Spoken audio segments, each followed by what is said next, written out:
কি ব্যাপার? ক্লাসের মধ্যে এমন করতেছো কেন? আর তুমি কে? তোমাকে তো চিনতে পারলাম না। ম্যাডাম, আমি এই কলেজে নতুন আসছি। আজকে কলেজে আমার প্রথম দিন। আমার বাসা উল্লাপাড়া, শ্যামলীপাড়া। চিৎকার করতেছো কেন? কি সমস্যা? তোমরা ক্লাসে কি শুরু করে দিয়েছো এটা? এটা কি কোনো ক্লাস নাকি বাজার বানিয়েছো? এটা কেমন কথা বললেন ম্যাডাম? আর এখানে দুষ্টামি দাবি করতেছি না। আমি তো চুপচাপ বসে আছি। তাহলে আমাকে বলতেছেন কেন এগুলা? তাহলে আমাকে বলতেছেন কেন এগুলা কথা? যারা দুষ্টামি করতেছে তাদেরকে বলুন না। তুমি তো দেখতেছি খুব বেয়াদব একটা ছেলে। তোমার সঙ্গে তো কথাই বলা যায় না। তুমি কি আমাকে চেনো? আমি এই ক্লাসের টিচার, আর তুমি আমার সঙ্গে বেয়াদবি করছো। সাদিয়া হচ্ছে এই ক্লাসের সব থেকে সুন্দরী ম্যাডাম। একমাত্র তার ক্লাসে সব ছেলেরাই মনোযোগ দিয়ে পড়াশোনা করে। সে অনেক সুন্দরী একটা মেয়ে, কিন্তু বাইরে থেকে দেখলে মনে হয় সে অনেক রাগী একটা মেয়ে। কিন্তু ভেতর থেকে সে অনেক নরম মনের মানুষ। কিন্তু তার মনের ভেতরটা কাউকে বুঝতে দিতে চায় না। আমিরও এই স্কুলে নতুন, তাই সে ম্যাডামকে এখনো ভালো করে চিনতে পারেনি। আমিরের বন্ধু আবিরকে বোঝানোর চেষ্টা করতেছে। আরে তুই কি পাগল হয়ে গেছিস নাকি? ম্যাডামের সঙ্গে তর্ক করছিস? এখনই কিন্তু ডাস্টার দিয়ে তোর মাথা ফাটিয়ে দেবে ম্যাডাম। ম্যাডাম কিন্তু অনেক রাগী। রাগী হয়েছে তো কি হয়েছে? আমি তো মনে হইতে কোনো কাজ করতেছি না যে আমার উপর শুধু শুধু রাগ দেখাবে। কেন? আমি কি কোনো অন্যায় কাজ করেছি নাকি? আর ক্লাস তো এমনই হবে, একটু হইচই তো থাকবেই। যাই করিস, ম্যাডামের সঙ্গে তর্ক করিস না। ম্যাডাম অনেক রাগী। রাগ উঠলে কিন্তু তার মাথা ঠিক থাকে না। আচ্ছা, একটা বিষয় আমি বুঝতে পারলাম না। বন্ধু ম্যাডামকে দেখে মনে হয় না তার বয়স বেশি একটা হবে। তাকে দেখে খুবই অল্প বয়স মনে হয়। তুই একদম ঠিক ধরেছিস। ম্যাডামের বয়স বেশি না, তো আমাদের থেকে 3-4 বছরের বড় হবে হয়তো। কিন্তু খুব অল্প বয়সে তার চাকরি হয়ে গেছে। তার ভাই ভাইদের একটু প্রভাব আছে তো। তারা অনেক ধনী, তাই তাদের চাকরি নিতে তেমন একটা প্রবলেম ফেস করতে হয় না। ও আচ্ছা, এই কথা। তাই তো বলি যে কলেজের ম্যাডামের এত টেম্পার হাই হয়ে থাকে কেন সব সময়? সব ছেলেরাই নাকি তাকে দেখে ভয় পায়, কিন্তু কই, আমি তো তাকে দেখে ভয় পেলাম না। তুই থাম তো বন্ধু, তুই নিজেও তো মার খাবি, আমাদেরও মার খাওয়াবি। যদি প্রিন্সিপাল স্যারের কাছে আমাদের বিষয়ে নালিশ দেয়, তাহলে কিন্তু আমাদের অবস্থা খারাপ হয়ে যাবে। বুঝতে পারতেছিস? তুই সেটা তর্ক করিস না, ম্যাডামের সঙ্গে চুপ করে থাক। আবির তার বন্ধুর কথায় চুপ হয়ে গেল, কিন্তু তার মনের মধ্যে অন্যরকম একটা হাওয়া বইতে শুরু করলো। যখনই শুনেছে ম্যাডামের বয়স অল্প, তখন থেকেই তার মনের মধ্যে কেমন যেন একটা শীতল হাওয়া বইতে শুরু করেছে। তবে এটা কিসের ইঙ্গিত সেটা এখনো বুঝতে পারেনি। এই ছেলে, এদিকে আসে। আমার একটা কথা আছে, আমার একটা কাজ আছে, করে দিতে পারবি? আরে আশ্চর্য ব্যাপার, আমি কি আপনার বাড়ির কামলা নাকি যে আমাকে এভাবে ডাকতেছেন? মনে হচ্ছে আমাকে টাকা দিয়ে কিনে নিয়েছেন। আর যদি কোনো কাজ করাতে চান তাহলে ভালো ব্যবহার করুন। তোর সঙ্গে তো এখন অনেক ভালো ব্যবহার করতেছি, কিন্তু তুই কিন্তু আমাকে চিনিস নাই। এখনো আমাকে দেখে কলেজের সব ছেলেরাই ভয় পায়, কিন্তু একমাত্র তুই দেখতেছি আমার মুখের উপরে কথা বলতেছিস। তোর সাহস অনেক, সেটা আমি ক্লাসরুমেই বুঝতে পেরেছি। আমি চাইলে তোর কি অবস্থা করতে পারি তুই জানিস? কি করবেন? আর খুব হলে প্রিন্সিপাল স্যারের কাছে আমার নামে নালিশ করবেন। এর থেকে বেশি আর কি করবেন? এই কথা বলে যে আবির হাঁটা শুরু করবে, তখনই পেছন থেকে তার গলাটা টান দিয়ে তাকে চেপে ধরলো ম্যাডামের। এরকম কাণ্ড দেখে আবির অনেক ভয় পেয়ে গেল। সে ভাবতেছে এখন যদি কেউ দেখে ফেলে তাহলে কি অবস্থা হবে তাদের। ম্যাডাম তার কলার ধরে আছে। সে অনেক রিকোয়েস্ট করতেছে ম্যাডামের কাছে, কিন্তু ম্যাডাম তো আর কোনো কথাই শুনছে না। আরে আরে ম্যাডাম, কি করতেছেন এগুলো? প্লিজ ছাড়েন আমাকে। এটা কিন্তু ঠিক করতেছেন না। আপনি যদি কেউ দেখে ফেলে তখন কি হবে বলেন?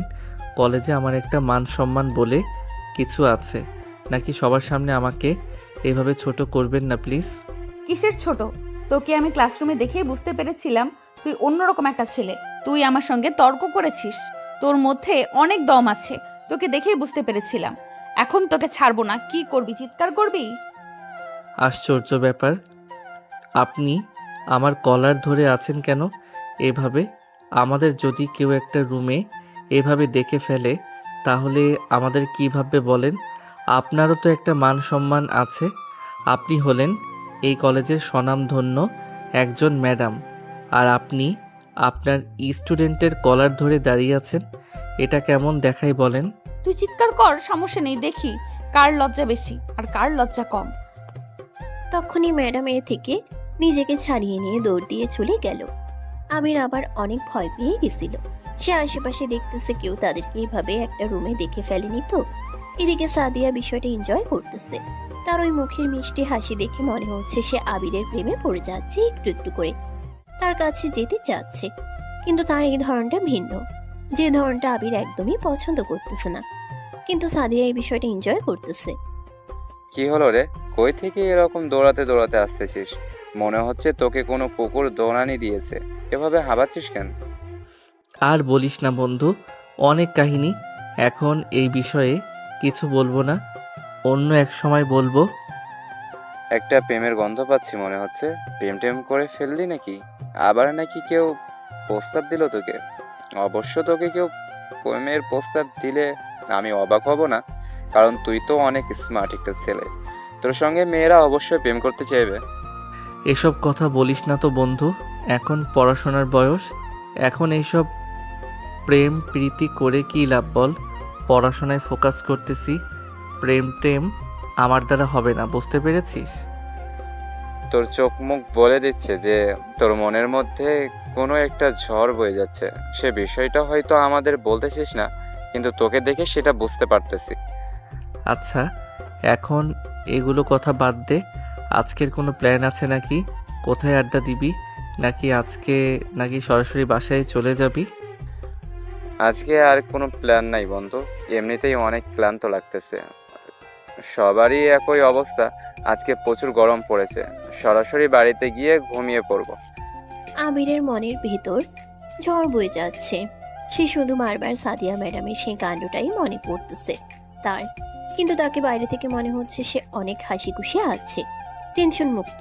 কিন্তু তার ভেতরে অনেক কথা হচ্ছে নিজের মধ্যেই। কিন্তু কিন্তু তার বন্ধুদের বুঝতে দিচ্ছে না। কিন্তু তার বন্ধুরাও একটু একটু বুঝতে পেরেছে। কিন্তু আবিরকে আর প্রশ্ন করতেছে না, কারণ আবির এমনিতে একটু ঘাবড়ে গেছে। সেদিন সবাই যে যার বাসায় চলে গেল। পরের দিন আবার কলেজে আসার পথে ঘটে গেল একটা অনাকাঙ্ক্ষিত ঘটনা, যেটা কেউ কল্পনা করতে পারেনি। ম্যাডাম কি করতেছেন? কেউ দেখে ফেলবে তো। আপনি এভাবে আমাকে কোথায় নিয়ে যাচ্ছেন? ট্রেনে ছাড়ুন প্লিজ। তোকে ছেড়ে দেওয়ার তো কোনো প্রশ্নই আসে না। তোকে আজকে বুঝিয়ে দেব যে আমি তোর থেকে কি চাচ্ছি। তোর মধ্যে আমি এমন একটা বিষয় লক্ষ্য করেছি যেটা এর আগে কোনো ছেলের মধ্যে আমি দেখতে পাইনি। ম্যাডাম কী সব কথা বলতেছেন এগুলা আমার মধ্যে? ম্যাডাম কী সব কথা বলতেছেন এগুলা? আমার মধ্যে কি দেখতে পেয়েছেন আপনি? আর আমার সঙ্গে এভাবে কথা বলতেছেন কেন? আর আপনি আমাকে এভাবে একটা চিপাই গলিতে নিয়ে আসলেন কেন? আমাদের যদি কেউ এভাবে দেখে ফেলে তাহলে অনেক বড় একটা অঘটন ঘটে যাবে। বুঝতে পারছেন না আপনি? প্লিজ ছেড়ে দেন আমাকে। আচ্ছা তুই সত্যি করে বল তো, তুই কি এখনো বুঝতে পারছিস না আমি কি চাচ্ছি তোর কাছ থেকে? নাকি তুই বুঝেও না বোঝার ভান করতেছিস? আমাকে সত্যি করে বলতে হবে আজকে। আমি সত্যি বুঝতে পারতেছি না ম্যাডাম, আপনি কি বলতেছেন আমাকে। আমার অনেক ভয় করতেছে। বিশ্বাস করেন, আমার সব কিছুই মাথার উপর উঠে যাচ্ছে। আমি কিছুই বুঝতে পারতেছি না। আর আপনার সঙ্গে আজ দিয়ে আমার 2 দিন দেখা, এই 2 দিনের মধ্যে আপনি আমার মধ্যে কি এমন অমূল্য বিষয় লক্ষ্য করলেন যেটা আর কেউ লক্ষ্য করেনি? কি খুঁজে পেয়েছেন আমার মধ্যে? আবির ঠিকই বুঝে গেছে, কিন্তু সে বুঝেও না বোঝার অ্যাক্টিং করতেছে, কারণ এটা তার জন্য অসম্ভব একটা কাজ। সাদিয়া তার ম্যাডাম হন, এই বিষয়টা সে নিজে যখন মানতে পারতেছে না, তাহলে তার পরিবার বন্ধু বান্ধব কিভাবে মেনে নেবে? সেটা ভাবতে ভাবতে সাদিয়া হঠাৎ তার ঠোঁটের উপর ম্যাডামের নরম ঠোঁটটা বসিয়ে দিয়ে কিস করে ফেলল। এটা কি করলেন? আমাকে ছাড়েন প্লিজ। আপনি এটা কিভাবে করতে পারলেন? আমি ভাবতে পারিনি যে আপনি এমন একটা কাজ করবেন আমার সঙ্গে। আপনার স্টুডেন্ট হয়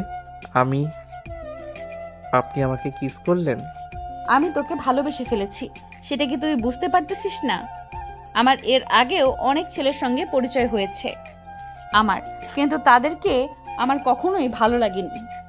আমার সঙ্গে প্রেম করার চেষ্টা করেছে অনেক ছেলে, কিন্তু আমি কখনো কাউকে পাত্তা দেইনি। কিন্তু এই প্রথম একটা ছেলেকে দেখে আমি তার প্রেমে পড়ে গেছি, আর সেটা হচ্ছে তুই। কি বলতেছেন এগুলা? আপনার বয়স কত আর আমার বয়স কত সেটা কি একটু খেয়াল করেছেন? আপনি আমাকে ছাড়েন প্লিজ। আপনার সঙ্গে আমার এই বিষয়ে আর কোনো কথা নেই, আর আমাকে ডিস্টার্ব করবেন না প্লিজ। তোকে আমি ভালোবাসি, তোকে তো ডিস্টার্ব করবই। তুই যতদিন আমাকে ভালো না বাসবি ততদিন তোকে এভাবেই রোমান্টিকভাবে ডিস্টার্ব করব। কি করতেছেন ছাড়ুন প্লিজ। আপনি আমাকে জড়িয়ে ধরতেছেন কেন? দেখুন, কলেজে অনেক স্টুডেন্ট আছে, তাদের মধ্যে থেকে কেউ যদি আমাদেরকে এই অবস্থায় দেখে নেয় তাহলে অনেক বড় ঝামেলা তৈরি হয়ে যাবে। এমনকি আমাকে কলেজ থেকে বের করে দিতে পারে। আপনি একটু বোঝার চেষ্টা করুন। আচ্ছা, তুই কি কোনো ছেলে মানুষ নাকি?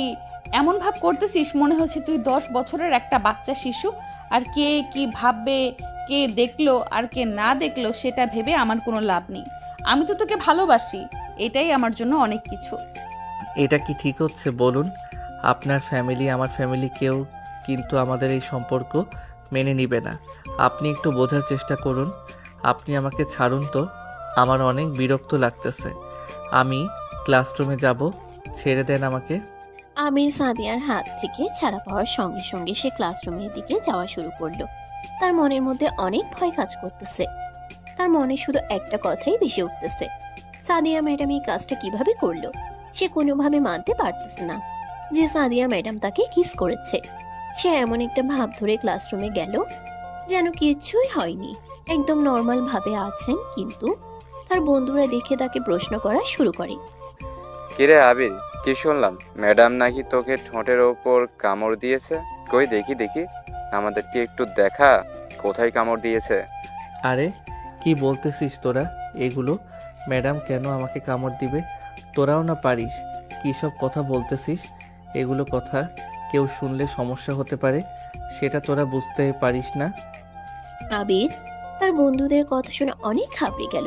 সে বুঝতেই পারতেছে না তার বন্ধুরা তাদের এই বিষয়টা কিভাবে জেনে গেল। তখন তো আশেপাশে কেউ ছিল না, তাহলে কিভাবে তারা জেনে গেল? আবির যেন এই কথাটা ভাবতে ভাবতে কোথায় যেন হারিয়ে গেল। এদিকে তার বন্ধুরা তাকে ডাকাডাকি শুরু করে দিয়েছে। কিরে, তোকে একটা প্রশ্ন করলাম, তুই উত্তর না দিয়ে কোথায় হারিয়ে গেলি? কোনো কথাই বলতেছিস না, তার মানে কথাটা সত্য মামা? আচ্ছা, তোদের কি খেয়ে দে আর কোনো কাজ নেই নাকি? সব সময় আমার পিছনে লেগে থাকিস কেন বুঝতে পারলাম না।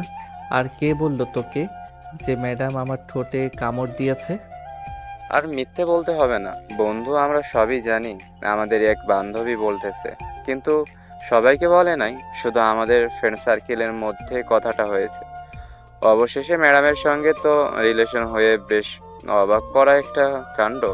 এটা কি করে হলো যে ম্যাডামের সঙ্গে প্রথম দিনে তোর ঝগড়া হলো, আর আজকে সেই ম্যাডামের সঙ্গে তোর এত প্রেম কিভাবে হয়ে গেল এই একদিনের মধ্যে? বুঝতে পারলাম না। তোর মধ্যে আসলে জাদু আছে, মেয়েরা তোকে দেখলেই পাগল হয়ে যায়। চুপ করে থাকতো। ম্যাডাম আমাকে ঠোঁটে কামড় দেয় নাই। বারবার এই কথাটা বলিস না তো, এটা মিথ্যে কথা। তোদেরকে যে এই ইনফরমেশনটা দিয়েছে, সে যে এই কথা বলেছে, এরকম কিছুই হয়নি। আমাদের তার সঙ্গে তো আমার দেখাই হয়নি এ পর্যন্ত, কলেজে আসার পর থেকে। আবির কোনো মতেই তাদের সামনে সত্যটা বলতে চাচ্ছিল না। আবির চায় না যে তার বন্ধুরা তার এই পার্সোনাল বিষয়গুলো নিয়ে কথা বলুক, তাই সে বারবার এড়িয়ে চলতেছে কথাগুলো। তার বন্ধুরা বলার পরেও সে চুপচাপ ধৈর্য ধরে কথাগুলো অন্যদিকে ঘোরানোর চেষ্টা করতেছে। কিন্তু তার বন্ধুরা তারই সম্পর্কের বিষয়ে ধীরে ধীরে আরো দৃঢ় হয়ে যাচ্ছে। কি ব্যাপার, ক্লাসরুমে এত হইচই হচ্ছে কেন? কালকে তোমাদের সবাইকে একটা চ্যাপ্টার পড়ে আসতে বলেছিলাম, সেটা কি পড়ে এসেছো সবাই? জি ম্যাডাম, পড়ে এসেছি, কিন্তু আর একটা বার যদি পড়ার সুযোগ দিবেন তাহলে পড়া দিতে আমাদের অনেক সুবিধা হতো আর কি। আচ্ছা ঠিক আছে, তোমাদেরকে 10 মিনিট দিলাম, তাড়াতাড়ি। আর একটা বার পড়াটা ভালো করে লক্ষ্য করো। আজকে কিন্তু চ্যাপ্টার ক্লোজ করতে হবে, যেভাবেই হোক। বুঝতে পেরেছো? আজকে কোনো বাহানা চলবে না। কলেজের কেউ জানতো না আমির আর সাদিয়ার মধ্যে কোনো একটা সম্পর্ক হতে চলেছে। কেবলমাত্র তার বন্ধুরাই একটু আধটু জানতো। কিন্তু ক্লাসরুমে ঢোকার পর সবাইকে 10 মিনিট পড়ার সময় দিয়ে সাদিয়া ম্যাডাম আবিরকে ফ্লাইং কিস ছুড়ে দিল। এই কাণ্ড দেখে সবাই তো অবাক। তখন আবির অনেক লজ্জার মধ্যে পড়ে গেল। তার মনে মনে অনেক রাগ হচ্ছিল, কিন্তু সে সেই রাগটা প্রকাশ করতে পারছিল না। কি হলো আবির, আজকে কি তুই চ্যাপ্টার ক্লোজ করতে পারবি? আপনি আজকে যে কাজটা করলেন সে কাজটা করা আপনার মোটেও উচিত হয়নি। সবার সামনে আমাকে এভাবে অপমান না করলেও পারতেন। সবাই এখন আমার দিকে তাকিয়ে হাসাহাসি করতেছে। আপনি তো এটাই চেয়েছিলেন, সবাই আমাকে দেখে মজা নিক। কি বলতেছিস সেগুলো? আমি আবার কি করলাম তোর সঙ্গে যে সবাই তোর সাথে মজা নিচ্ছে? রুমে ঢোকার পরই যে আপনি আমাকে ফ্লাইং কিস দিলেন এটা সবাই দেখে ফেলেছে। সবাই এখন বুঝে যাচ্ছে যে আপনার আর আমার মধ্যে কোনো সম্পর্ক তৈরি হয়েছে। তারা তো আসল ঘটনা জানে না যে আপনি আমাকে জোর করে এই সম্পর্কে আনার চেষ্টা করতেছেন। আপনি কিন্তু জোর করে আপনার মনের মধ্যে গেঁথে নিতে চাচ্ছেন। এটা কিন্তু ঠিক নয়। এখন বাদ দে, ক্লাসরুমে এগুলো কথা বললে খারাপ দেখায়। হাজার হলেও আমি ক্লাসের ম্যাডাম, কিন্তু আর কিছুদিন পরে তোর বউ হব, এটা তোকে বলে রাখলাম। তোকে তো আমি বিয়ের করেই ছাড়বো, তারপর তোকে আসল টিউশন করাবো। তখন বুঝতে পারবি আমি কেমন রোমান্টিক একটা মেয়ে, তোর মতো এত আনরোমান্টিক না। আবির অনেক চেষ্টা করার পরেও ঘটনাটা চাপিয়ে রাখতে পারল না। আজকে তার ম্যাডামের অনাকাঙ্ক্ষিত ঘটনার কারণে সবাই জেনে গেল তাদের মধ্যে কোনো না কোনো সম্পর্ক চলতেছে। এতক্ষণ তো সবাই আশার মধ্যে ছিল, কিন্তু এখন সবাই চোখের সামনে প্রমাণ পেয়ে গেছে যে তাদের মধ্যে প্রেমের সম্পর্ক রয়েছে। কিন্তু কেউ তো জানে না সে প্রেমের সম্পর্কটা এখনো একতরফা ভাবেই রয়ে গেছে। এখনো আবির ম্যাডামের সেই প্রেমের সাড়া দেয়নি। ক্লাস শেষ করে সাদিয়া অফিস রুমে চলে গেল। এই কথাগুলো পুরো কলেজের সবার কানে কানে চলে যেতে শুরু করলো। কথাটা প্রিন্সিপাল রুমেও চলে গেছে, তাই সাদিয়াকে প্রিন্সিপাল ডেকেছে এই বিষয়ে কথা বলতে। কি ব্যাপার সাদিয়া, এগুলো কি শুনতেছি? আমাদের কলেজে তো একটা রেপুটেশন আছে, তুমি কি সেই রেপুটেশনটা নষ্ট করতে চাচ্ছ? তোমার থেকে ছোট্ট একটা ছেলের সঙ্গে নাকি তুমি রিলেশন করেছো, এটা কি সত্যি? কে বললো আপনাকে? তার নামটা একবার আমাকে বলুন। আর এটা কেমন কথা বললেন আপনি? আপনি প্রিন্সিপাল বলে আমার পার্সোনাল ব্যাপারে কোনোভাবেই কথা বলতে পারেন না। এই রাইটস আপনাকে কেউ দেয়নি, এটা আমার ব্যক্তিগত ব্যাপার। এখানে আপনার কথা বলাটা মোটেও উচিত হয়নি। এটা তুমি কেমন কথা বললে সাদিয়া? আমি এই কলেজের প্রিন্সিপাল, এই কলেজের রেপুটেশন তো আমি নষ্ট হতে দিতে পারি না। কাল যদি কিছু অঘটন ঘটে যায় তখন সব দায়ভার তো আমার কাঁধে এসে পড়বে। তো আমি বলবো না, কে বলবে তোমাদের এই কথা? দেখুন, আমার পার্সোনাল বিষয়ে আপনারা কথা না বললে আমি খুশি হব। এটা আমার ব্যক্তিগত বিষয়। আর একটা ঘটনার সত্যতা যাচাই না করে এইভাবে ডেকে নিয়ে আসা কোনোভাবেই উচিত হয়নি। আশা করব আপনি এরপর থেকে আমার সঙ্গে এরকম ব্যবহার করা থেকে বিরত থাকবেন। আমার পার্সোনাল বিষয়ে আপনারা কেউই নাক গলাবেন না, আমি আশা করতেছি। প্রিন্সিপাল স্যারের সঙ্গে সাদিয়ার এরকম ব্যবহারেই বলে দিচ্ছে সে আবিরের বিষয়ে কতটা সিরিয়াস। এখন প্রিন্সিপাল তার কথা শুনে বেশ অবাক হয়ে গেছে। সাদিয়ার এমন ব্যবহার প্রিন্সিপাল আশা করেনি। সাদিয়া অনেক নরম স্বভাবের মেয়ে ছিল, কিন্তু হঠাৎ সে এইভাবে রিয়্যাক্ট করবে সেটা স্যার ভাবতে পারেনি। কিন্তু সাদিয়ার এত মেজাজ খারাপ হওয়ার পিছনে হয়তো কোনো কারণ লুকিয়ে আছে, যেটা এখনো সবার সামনে আসেনি, তবে খুব শীঘ্রই সামনে আসতে চলেছে। কিরে, তখন থেকে ঠিকই বলছি যে ম্যাডামের সঙ্গে নাকি তোর কোনো সম্পর্ক হয় নাই, কিন্তু ক্লাসরুমে তো সব প্রমাণ হয়ে গেল। এখন কি নতুন করে মিথ্যা কথা বলবি? দেখ বন্ধু, যেটা তোরা দেখেছিস এটা মোটেও সেরকম কিছু না।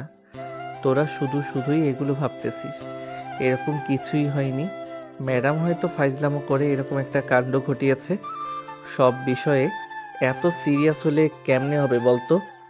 এখন এগুলো কথা বাদ দে প্লিজ। আজকে তো বৃহস্পতিবার, কালকে তো ছুটি। তাহলে কালকে কোনো ঘোরার প্ল্যান থাকলে আমাকে জানাস। আজকে আমি একটু ক্লান্ত হয়ে গেছি, তাড়াতাড়ি বাসায় চলে যাব। এখন তো বাসায় যাবি?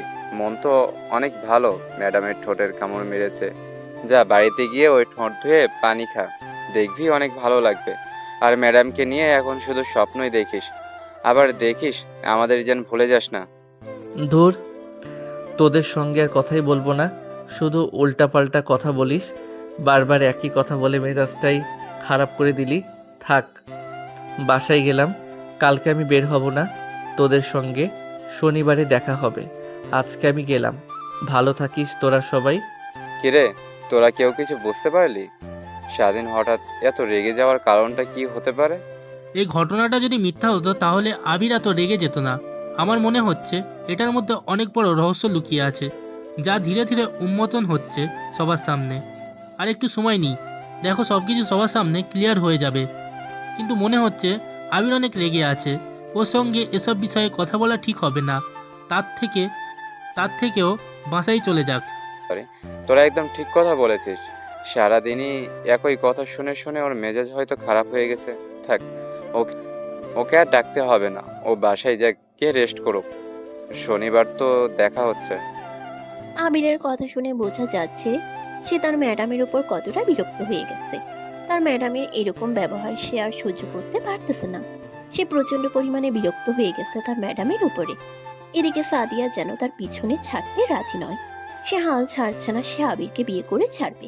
কিন্তু আবির তাকে দেখলে এখন বিরক্ত অনুভব করছে। কিন্তু আবিরের বাইরের রাগান্বিত চেহারাটা দেখে মনে হতে পারে সে হয়তো অনেক বেশি পরিমাণে রেগে আছে।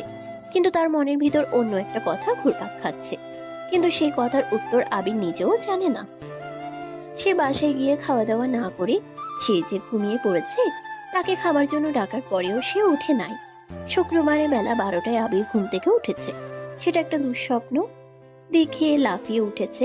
সাদিয়াকে নিয়ে সে একটা স্বপ্ন দেখেছে, যে সাদিয়াকে সে বিয়ে করে তার ঘরে বউ করে তুলেছে। এটা দেখে সে লাফ দিয়ে উঠেছে। সে এই স্বপ্নটা দেখে ঘেমে একাকার হয়ে গেছে। কি রে সাদিয়া, কি শুনলাম আমি? ঘটনাটা কি সত্যি নাকি? তুই নাকি তোর একটা স্টুডেন্টকে প্রপোজ করেছিস, আবার তাকে নিয়ে আড়ালে গিয়ে কিস করেছিস শুনলাম। ঘটনাটা কি সত্যি? তুই তো জানিস রে, আমি সোজা সাপটা কথা বলতে পছন্দ করি। ওই ছেলেটাকে দেখার পর থেকে আমার মনের মধ্যে অন্যরকম একটা অনুভূতি কাজ করতেছে। আমার মনে হচ্ছে যে ওই ছেলেকে আমার জন্যই তৈরি করেছে। ওকে প্রথম দিনে দেখার পর থেকে আমি ভালোবেসে ফেলেছি, তাই ওকে পটানোর চেষ্টা করতেছি, কিন্তু কোনো মতেই কাজ হচ্ছে না। বলিস কি? তুই তো দেখি একটু চেঞ্জ হোস নাই, আগের মতোই আছিস। এইটা তুই কি ঠিক কাজ করতেছিস? ওই ছেলে তোর বয়সে অনেক ছোট, তার উপর আবার তোর স্টুডেন্ট হয়। সেই ছেলের সঙ্গে এরকম রিলেশনে জড়িয়ে যাচ্ছে, এটা কি তোর পরিবার বা ওই ছেলের পরিবার মেনে নেবে? দুই পরিবার মেনে নিবে কি না নিবে সেটা তো বলতে পারতেছি না, কিন্তু এখনো আবিরকে রাজি করাতে পারি নাই। তাহলে পরিবারের কথা এখান থেকে বাদ দিয়ে দিলাম। আগে তো আবিরকে আমার প্রেমের জালে ফাঁসাই, তারপরে পরিবারকে বলবো আমাদের সম্পর্কের বিষয়ে। কিন্তু এখন আগেরটা পটাতে পারেনি। দেখ, যাই করিস ভেবে কাজ করিস। এখন কিন্তু তুই একটা কলেজের টিচার, তাই একটা কাজ করার আগে ভেবে কাজ করিস। তোর কিন্তু মান সম্মান জড়িত এখন, জোর করে কিন্তু ভালোবাসা আদায় করা যায় না। তাই যাই করিস ভেবে চিন্তে করিস, উল্টোপাল্টা কিছু করে ফেলিস না, আগেই বলে দিলাম কিন্তু। আর এখন আমি রাখি, আমার কাজ আছে একটু। সাদিয়ার বান্ধবী সাদিয়াকে অনেক বোঝানোর পরেও সে আবার সেই একই কথা বলতেছে। আবিরকে সে ছাড়তে পারবে না, সে তাকে তার নিজের থেকে বেশি ভালোবেসে ফেলেছে। সে আবিরকে বিয়ে করবে এটা চ্যালেঞ্জ নিয়েছে, সে বিয়ে করে ছাড়বে। কিন্তু সাদিয়ার বান্ধবী তাকে সাবধান করে দিল যে সে এখন একটা কলেজের ম্যাডাম, সব কাজ এখন তার করা যাবে না, তার ভেবে চিনতে কাজ করতে হবে। সেটা তাকে স্মরণ করিয়ে দিল। কিন্তু সাদিয়া তো নাছর বান্দি, সে তো কোনোভাবেই আবিরের পিছু ছাড়তে রাজি নয়। হ্যালো বন্ধু, কিরে কি অবস্থা? কোথায় তোরা? তোদেরকে না বললাম যদি তোরা কোথাও আড্ডা দিস তাহলে আমাকে ফোন দিয়ে জানাস, নাকি আজকে বের হবি না তোরা? যদি বের না হোস সেটা আমাকে বলে দে, তাহলে খাওয়া দাওয়া করে আমি এখন ঘুমিয়ে পড়ব। আমার শরীরটা অনেক ক্লান্ত, কিছুদিন যাবৎ হলো ঠিকমতো ঘুমাতে পারি না, অনেক টেনশন মাথার মধ্যে ঘুরপাক খাচ্ছে। শুধু যা বলবি তাড়াতাড়ি বল। না বন্ধু, আজকে বের হব না, আমার একটু বাসায় কাজ আছে তো। আব্বু এখন যেতে দিবে না, কাজ শেষ করে সন্ধ্যা হয়ে যাবে, তাই আজকে আর দেখা করা হবে না। কালকে কলেজে গিয়ে দেখা করব, সমস্যা নেই। আমার সঙ্গে কি তোর কোনো দরকারি কথা আছে, নাকি যদি কোনো কথা থাকে তাহলে এখনই বলতে পারিস? না না, কোনো সমস্যা নেই। আমি এমনি তোকে ফোন করলাম যে যদি ফ্রি থাকিস তাহলে আজকে বাইরে গিয়ে একটু আড্ডা দিব। সমস্যা নেই, তাহলে কালকে কলেজে দেখা হবে। এখন তাইলে আমি রাখলাম, খাওয়া দাওয়া করে ঘুমাবো আমি। আবিরের চোখে মুখে চিন্তার ছাপ স্পষ্ট হয়ে উঠেছে। সে সাদিয়ার এ ব্যবহারের জন্য খুবই বিরক্ত। সে এখন বুঝতেই পারতেছে না তার কি করা উচিত। এখন সে ভাবতেছে কালকে কলেজে গিয়ে না আবার অনাকাঙ্ক্ষিত কোনো ঘটনা ঘটে যায় তার সঙ্গে। সে চাচ্ছে না যে সাদিয়া ম্যাডাম তার সঙ্গে আর কোনো রকম কথা বলুক। সে এখন একা থাকতে চায়। সে তার উপর খুবই বিরক্ত এখন। পরের দিন সে অনেক ভয়ে ভয়ে ক্লাসের দিকে যাচ্ছিল। সে একটা করে পা ফেলছিল আর সাদিয়া ম্যাডামের কথা মনে হতেই তার বুকটা কেঁপে কেঁপে উঠতেছিল। ম্যাডাম, আপনার কাছে অনুরোধ, আজকে কোনো রকম ঝামেলা সৃষ্টি কইরেন না প্লিজ। এখন অনেক ছাত্রছাত্রী আছে, এখানে মান সম্মানের ব্যাপার আছে একটা। এখানে এমন কিছু কইরেন না যেখানে আমাদের দুজনেরই সম্মানটা নষ্ট হয়ে যায়। আপনার ফ্যামিলি আছে, আমারও ফ্যামিলি আছে। তুই কি বলতে চাচ্ছিস? আমি কি তোকে সবসময় বিরক্ত করি নাকি? আর বিরক্ত যদি করেও থাকি, সেটা কি জন্য করি সেটা কি তুই বুঝতে পারছিস না নাকি? এত অ্যাটিটিউড কিসের জন্য তোর? নাকি আমি তোকে পছন্দ করি দেখে তোর এত ভাব বেড়ে যাচ্ছে? ধীরে ধীরে এত ইগনোর করা কিন্তু ঠিক না, বুঝতে পেরেছিস? আমি কোথায় আপনাকে ইগনোর করলাম বলেন? আমি শুধু বলতেছি এমন কোনো ঘটনা ঘটায়েন না যেখানে আমাদের দুজনের মান সম্মান নিয়ে টানাটানি বেড়ে যায়। এখানে অনেক ছাত্রছাত্রী আছে, তাই সবার সামনে কোনো মব সৃষ্টি করেন না। কেন, আমাকে দেখলে কি তোর গুন্ডির মতো লাগে নাকি? যে আমাকে দেখে তুই এত ভয় পাস নাকি আমি তোকে মারধর করেছি? নাকি আমি এই কলেজে গুন্ডামি করে বেড়াই যে তুই আমাকে দেখে এত ভয় পাস? আমি তো তোকে ভালোবাসি, সেটা কি তুই বুঝতে পারছিস না? একটাবার আমার মুখের দিকে তাকা, আমার এই চোখের দিকে একটাবার তাকা, আমার মনটা একবার পড়ে দেখ। তোকে যে কত ভালোবাসি এই চোখের দিকে তাকালেই বুঝতে পারবি। ম্যাডাম, এরকম কথা মুভিতেই মানায়, বাস্তবে না। আপনি আমার থেকে বয়সে বড়, সেটা বাদ দিলাম, কিন্তু সব থেকে বড় কথা হচ্ছে আপনি আমার কলেজের ম্যাডাম। আপনি বুঝতে পারতেছেন এই কথাটার ওজন কত? আপনার ফ্যামিলি, আমার ফ্যামিলি আমাদের সম্পর্ক কখনোই মেনে নেবে না। আপনি একবার বোঝার চেষ্টা করুন। ফ্যামিলি নিয়ে এত টেনশন করতে হবে না, তুই শুধু রাজি হয়ে যা। তুই রাজি হয়ে গেলে ফ্যামিলিকে কিভাবে রাজি করতে হয় সেটা আমি খুব ভালো করেই জানি। আর আমি মনে করতেছি আমাদের এই সম্পর্কে ফ্যামিলি বাধা হয়ে দাঁড়াবে না, শুধু তুই রাজি হয়ে যা। আচ্ছা, ক্লাস শেষে আমরা কথা বলি, এখন আর এগুলো বিষয়ে কথা বলি না। সবাই আমাদেরকে লক্ষ্য করতেছে, আমাদের দিকে তাকিয়ে আছে। আপনি সেটা বুঝতে পারেন না, নাকি এখন আমার পথটা ছেড়ে দেন, আমি ক্লাসরুমে যাব। এই কথা আবির বলতে না বলতেই সাদিয়া আবিরের হাত ধরে টেনে নিয়ে লাইব্রেরির পিছনে নিয়ে গেল। সবাই সাদিয়ার কাণ্ড দেখে অবাক। সবাই তাদের দিকে তাকিয়ে আছে।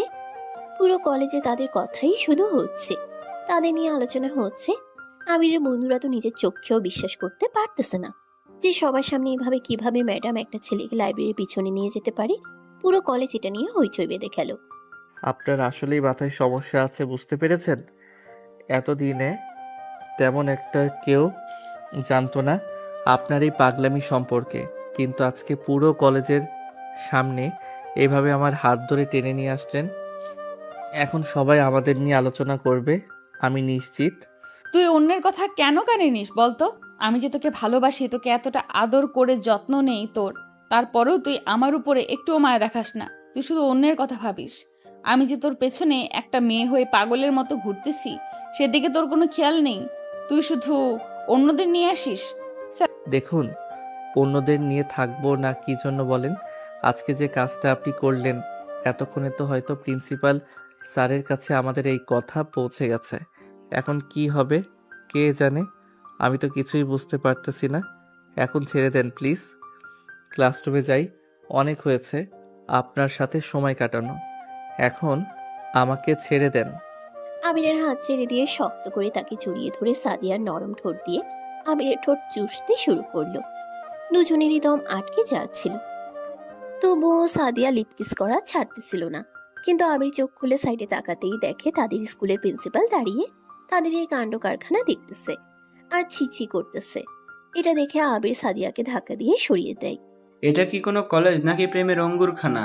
এটা সেদিনকে সাদিয়া তোমাকে সাবধান করা সত্ত্বেও তুমি বারবার এই ছেলেকে ডিস্টার্ব করতেছো। এতদিন তো আমি সেরকম কথাগুলো মাথায় নেই নাই, কিন্তু আজকে এসে সামনাসামনি থেকে যে কাজটা দেখলাম আমার নিজের চোখে বিশ্বাস করতে পারতেছি না। আমি কোন সাদিয়াকে দেখতেছি? তোমরা কলেজে এটা কি শুরু করে দিয়েছো? তোমাদের জন্য কলেজের পরিবেশটা একদম নষ্ট হয়ে গেছে। সবাই শুধু তোমাদের নিয়ে কথা বলতেছে। তোমরা কিন্তু কাজটা মোটেও ঠিক করোনি। তোমাদের যদি এতই প্রেম করার শখ থাকে তাহলে কলেজের বাইরে গিয়ে করো, কলেজের ভেতরে না। সরি স্যার, আসলে এখানে আমার কোনো দোষ নেই। ম্যাডাম আমাকে টেনে এখানে নিয়ে আসে। আমি বুঝতে পারিনি যে ম্যাডাম আমাকে এভাবে কিস করবে জড়িয়ে ধরে। হয়েছে, তোমাদের আর কথা বলতে হবে না। তোমাকে আমি অনেক ভালো ভেবেছিলাম, কিন্তু তুমিও দেখতেছি খারাপ হয়ে গেছো। আবির, একটা কথা তোমাদের বলে রাখলাম, কলেজের মধ্যে এরকম আর কোনো কাজ করো না দয়া করে। এটা একটা শিক্ষা প্রতিষ্ঠান, এখানে বিদ্যার শিক্ষা চলে। এটা কোনো প্রেমের শিক্ষা প্রতিষ্ঠান না। তোমাদের যা মনে চায় সেটাই করবে। এখন থেকে এই কলেজে এগুলো চলবে না। আর অনেক বলেছেন, আর বলবেন না। এখন যান, আমরা বুঝতে পেরেছি আমাদের ভুল হয়েছে, সেটা স্বীকার করতেছি।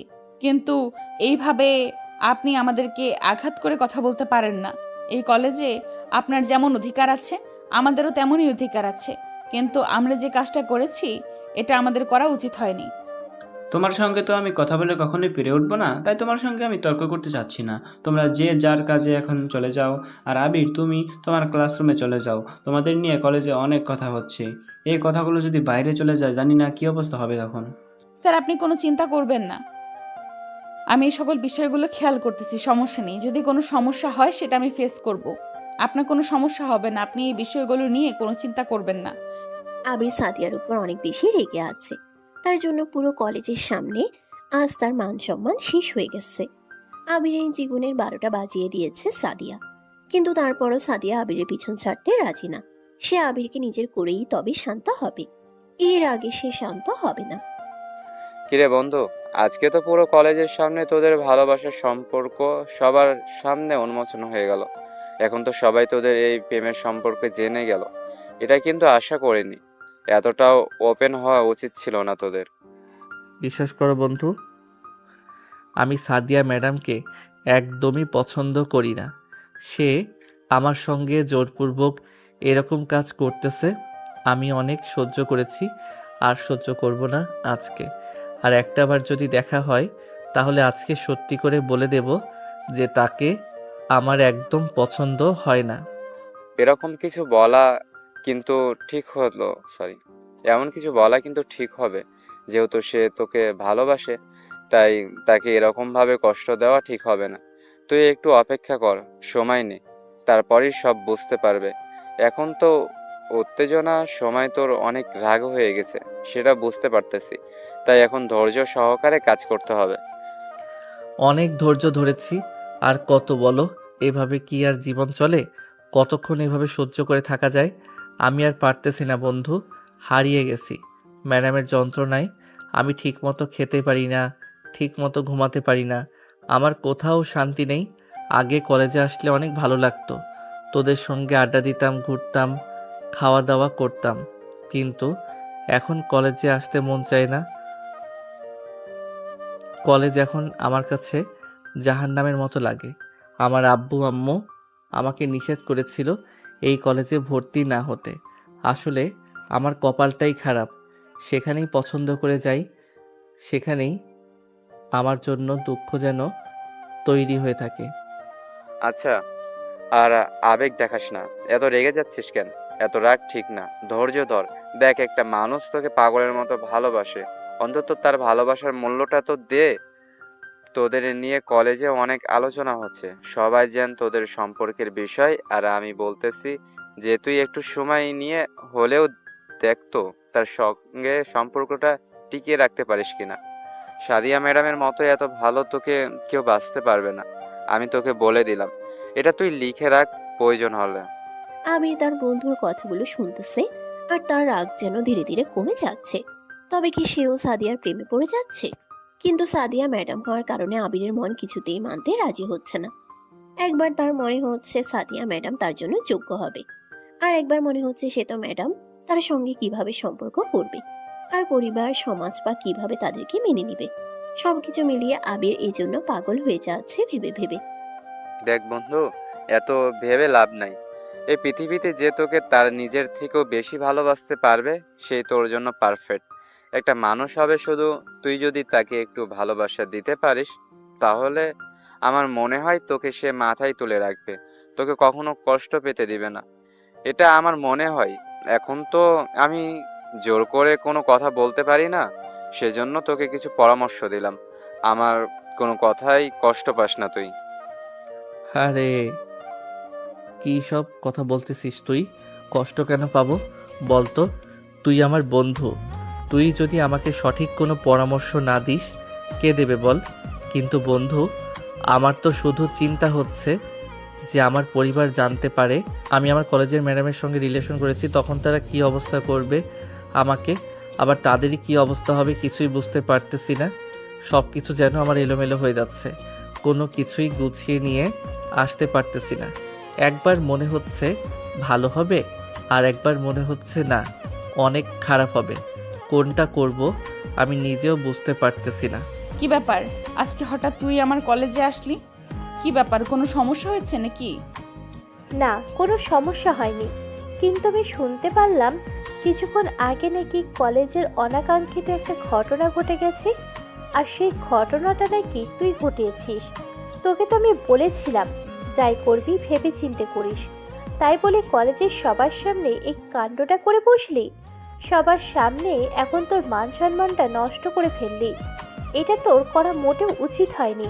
বিশ্বাস কর বান্ধবী, আমি ওই কাজটা করতে চাইনি, কিন্তু আবিরের সঙ্গে কথা বলতে বলতেই রেগে ওকে টেনে নিয়ে গেছিলাম লাইব্রেরির পিছনে। আমি বুঝতে পারিনি যে কি কাজ করতেছি, এটা নিয়ে কত আলোচনা হতে পারে সেগুলো আমার মাথায় আসেনি। বান্ধবী, তুই একটু আমাকে বিশ্বাস কর। দেখ সাদিয়া, যদি তুই মন থেকে ওই ছেলেটাকে এত ভালোবেসে ফেলেছিস, তাহলে অল্প সময়ের মধ্যে ওই ছেলেটার সাথে বিয়ে সেরে নে। আর শুধু ওই ছেলেটা রাজি হলে হবে না তো, ওর তো একটা পরিবার আছে, ওর পরিবারকে আগে রাজি করাতে হবে। তারপর তো এখন দেখ, এমন কোনো কাজ আর কলেজে করিস না যেটার জন্য সবার মান সম্মান নিয়ে টানাটানি পড়ে যায়। এখন থেকে একটু ভেবেচিন্তে কাজ করার চেষ্টা করিস। বুঝতে পারছিস তো আমার কথা? হ্যাঁ, তোর কথা আমি বুঝতে পেরেছি। আশা করতেছি এমন কোনো ঘটনা ঘটবে না। এখন আমি খুবই সাবধানতার সঙ্গে চলাচল করব। এখনও তো আবিরই আমার প্রেমে সাড়া দেয়নি, তাহলে ওর ফ্যামিলির সঙ্গে কিভাবে কথা বলবো বল? আগে আবিরকে আমার প্রেমে রাজি করায়নি, তারপরে তো ফ্যামিলির কথা ভাববো নাকি? আচ্ছা ঠিক আছে, তাহলে আমি এখন আসলাম। আর ওই ছেলের সঙ্গে ভালো করে কথা বল। এখন যদি ওই ছেলে রাজি না হয়, তাহলে আর বেশি জোর করিস না। জোর করে কিন্তু কখনো ভালোবাসা অর্জন করা যায় না। ভালোবাসা আসে মন থেকে, জোর করে কখনোই ভালোবাসা হয় না। সাদিয়ার বান্ধবী রয়া একটা কথা যেন সাদিয়ার মনে দাগ কেটে গেল। আসলে এই জোর করে কখনোই ভালোবাসা অর্জন করা যায় না। ভালোবাসা আসে মন থেকে। যদি কেউ মন থেকে ভালোবাসতে পারে, সে ভালোবাসা মন থেকে কখনোই মোছা সম্ভব হয় না। ভালোবাসা তো আর 1-2 দিনের জন্য নয়, ভালোবাসা সারা জীবনের জন্য। একে অপরকে সারা জীবন একই শুধু বেঁধে রাখতে যথেষ্ট। এখন আবির আর সাদিয়ার এই সম্পর্ক শেষ পরিণতি কোথায় গিয়ে শেষ হয় সেটার অপেক্ষায় সবাই। এই প্রথম আমার এত ভালো লাগলো, যেটা তোকে আমি বলে বোঝাতে পারবো না। তুই আজকে আমাকে এভাবে হাত ধরে টেনে নিয়ে আসলি, তাও আবার লাইব্রেরির ভেতরে। মনে এক আনন্দ হচ্ছে, কিভাবে যে তোকে বোঝাই। তাই নাকি? এত ভালোবাসেন আমাকে, কিন্তু আমি কখনোই আপনার সেই ভালোবাসার সঠিক মূল্য দিতে পারিনি। সব সময় আপনাকে অপমান করে গেছি। আপনাকে কখনোই আপনার প্রাপ্য সম্মানটুকু আমি আপনাকে দেইনি। এটার জন্য আমি সরি। আরে কি বলতেছিস? সরি বলতেছিস কেন আমাকে? তুই যে আমাকে এভাবে লাইব্রেরিতে নিয়ে এসে জড়িয়ে ধরে দাঁড়িয়ে আছিস, এটা আমার জন্য কত বড় স্বপ্ন, কত বড় চাওয়া, সেটা তোকে বলে বোঝাতে পারবো না। আমার অনেক ইচ্ছা ছিল যে তুই আমাকে হাত ধরে একসাথে হাঁটবি, আমার সঙ্গে গল্প করবি, হেসে হেসে কথা বলবি। আর সেই স্বপ্নটা পূরণ হয়ে গেল। মানুষের কত বড় বড় স্বপ্ন থাকে, আর আমার স্বপ্ন হাত ধরে হেঁটে কথা বলা, আমরা সঙ্গে গল্প করলে আপনি এত খুশি। আসলে অল্প চাহিদার মানুষের সঙ্গে থাকার মজাই অন্যরকম। কিন্তু আমাদের পরিবার কি আমাদের এই সম্পর্ক মেনে নিবে? আপনি হলেন আমার ম্যাডাম, ম্যাডামের সঙ্গে স্টুডেন্টদের বিয়ে, এটা শুনতে কেমন যেন লাগে। দেখ স্বাধীন, এক একজনের স্বপ্ন এক এক রকম থাকে।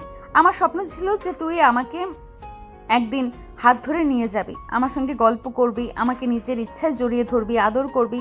এটাই তো আমি চেয়েছিলাম, আর আজকে সেটা পেয়েও গেলাম। তাই আজকে আমি অনেক হ্যাপি। আমার মতো হ্যাপি এই পৃথিবীতে আর দুটো একটা নেই। তাদের এরকম ভালোবাসার কথোপকথন চলতেছে দুইজনের মধ্যে। তারা দুজন দুজনকে আপন করে নিয়েছে, একে অপরকে প্রতিশ্রুতি দিচ্ছে তারা কেউ কখনো কাউকে ছেড়ে যাবে না, কাউকে কখনো কষ্ট দিবে না। হঠাৎ এর মধ্যেই ঢুকে গেল সেই কলেজের ইংলিশ টিচার লাইব্রেরিতে ঢুকে দেখে আবির আর সাদিয়া একজন আরেকজনকে জড়িয়ে ধরে দাঁড়িয়ে আছে। সেটা দেখে সে তেলে বেগুনে জ্বলে উঠেছে। তারপরে শুরু হলো তাদের মধ্যে কথা কাটাকাটি। কি ব্যাপার সাদিয়া, তোমার কি কোনো লজ্জা শরম নেই নাকি? এটা একটা লাইব্রেরি, এখানে এসেও কি তোমার এরকম ঘৃণিত কাজ করতে হবে? এটা তো একটা কলেজ নাকি নাকি একটা রঙ্গশালা বানিয়ে ফেলেছো? তোমরা দুজন মিলে তোমাদের কি মান সম্মান বলে কিচ্ছু নেই নাকি? সাবধানে কথা বলুন। এই কলেজে আপনার যতটুকু অধিকার আমারও ঠিক ততটুকুই অধিকার। আপনি আমার সঙ্গে এরকম উচ্চস্বরে কথা বলতে পারেন না। আর আমরা কি এমন ভুল করেছি? আমরা একজন আরেকজনকে জড়িয়ে ধরে কথা বলতেছি, এখানে খারাপের কি দেখলেন? আর যদি আমি খারাপ কিছু করে থাকি সেটা আমার ব্যক্তিগত পার্সোনাল বিষয়, এখানে আপনি কথা বলার কে? যদি আপনার এতই খারাপ লেগে থাকে তাহলে প্রিন্সিপাল স্যারকে গিয়ে কমপ্লেন করুন, কিন্তু আমার সঙ্গে এমন করে কথা বলবেন না। আপনার মতো আমিও উচ্চস্বরে কথা বলতে পারি, বুঝতে পেরেছেন? সাদিয়া ম্যাডাম, আপনি একটু চুপ থাকেন। উনি তো আপনার থেকে সিনিয়র, ওনার সঙ্গে বেয়াদবি করেন না। আর উনি তো ভালো কথাই বলতেছেন। এটা তো লাইব্রেরি, লাইব্রেরির ভিতরে আমাদের এভাবে দাঁড়িয়ে থেকে কথা বলা উচিত? লাইব্রেরির ভিতরে আমাদের এভাবে দাঁড়িয়ে থেকে কথা বলা উচিত না। চলুন আমরা বাইরে যাই। আমাদের জন্যে হয়তো ওনার অনেক ডিস্টার্ব হচ্ছে, তাই আমরা কারো বিরক্তের কারণ না হই। এসেছিলে ডিস্টার্ব মানে? তোমরা তো এখানে অনৈতিক কাজ করতেছো, আবার বলতেছো ডিস্টার্ব, খারাপ কাজ করতেছো তোমরা। আর আমি একটা কথা বলে রাখছি, দেখো সমস্যা হয়ে গেছে তোমাদের এসব খারাপ কাজে। তোমরা খারাপ জায়গায় গিয়ে করো, এরকম জায়গায় না, বুঝতে পেরেছো তো? এখানে যদি আবির না থাকতো তাহলে আপনার অবস্থা খারাপ করে দিতাম। আজকে আপনি আমাকে চেনেন না, আপনি কার সঙ্গে এসে উচ্চস্বরে কথা বলতেছেন? আপনাকে কিছু বলতেছি না দেখে কি আপনি মাথায় উঠে গেছেন নাকি? আপনি আমার সঙ্গে এইভাবে উচ্চস্বরে কথা বলতে পারেন না। আপনি আমাকে চেনেন আমি কে? আপনাকে কলেজ থেকে বের করে দিতে আমার 10 মিনিট সময় লাগবে না, বুঝতে পেরেছেন? সাদিয়া আর ইংলিশ ম্যাডামের এরকম তর্ক চলছিল, কিন্তু সাদিয়া ইংলিশ ম্যাডামের সঙ্গে বেয়াদবি করে বসে তাকে একটা বই ছুঁড়ে মারে, যেটা দেখে আবিরের অনেক খারাপ লাগে। তার মাথায় যেন রক্ত চেপে যায়। সে রাগ কন্ট্রোল করতে না পেরে সাদিয়াকে এসে কষে একটা চড় মেরে দেয়। সে চড়টা মারার পরপরই আবির লাইব্রেরি থেকে বের হয়ে চলে যায়, আর সাদিয়াও কান্না করতে করতে লাইব্রেরি থেকে বের হয়ে বাসার দিকে চলে যায়। এই কথা কাটাকাটি আর ছোট্ট একটা বিষয়ের জন্য তাদের মধ্যে দূরত্ব বেড়ে গেল। সবে মাত্র তারা একজন আরেকজনের কাছে আসতে শুরু করেছিল, এর মধ্যেই তাদের দূরত্ব তৈরি হয়ে গেল। তাদের মধ্যে কথা বন্ধ হয়ে গেল, অনেক দিন হয়ে গেছে তারা একজন আরেকজনের সঙ্গে কথা বলে না, দেখা হয় না। কি ব্যাপার বন্ধু, অনেক দিন পর কলেজে আসলি? তোর তো দেখাই পাওয়া যায় না, ফোন দিলে ফোন ধরিস না, আবার কলেজেও আসিস না। কি হয়েছে বলতো? সেদিনকার ওই ঘটনার পর থেকে আর কলেজে আসিস না।